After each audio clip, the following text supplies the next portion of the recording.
বিসমিল্লাহির রহমানির রহিম। আল্লাহর একটি মহিমান্বিত নাম আল গাফফার। তিনি সেই সত্তা যিনি শুধু একবার নয়, বারবার ক্ষমা করেন। মানুষ হিসাবে আমরা ভুল করি, জেনে হোক কিংবা অজান্তে, কখনো কথায়, কখনো কাজে, কখনো চিন্তায়। কিন্তু আল্লাহ তাআলা বলেন, তোমরা নিরাশ হও না, আমার কাছে ফিরে এসো। আল গাফফার আমাদের পাপ ঢেকে দেন, অনুতাপকে ভালোবাসেন আর তওবার দরজা সবসময় খোলা রাখেন।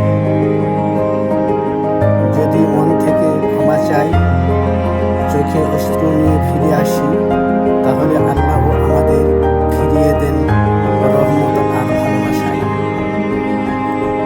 আল গাফফার আমাদের আশার নাম, আমাদের ফিরে আসার ঠিকানা।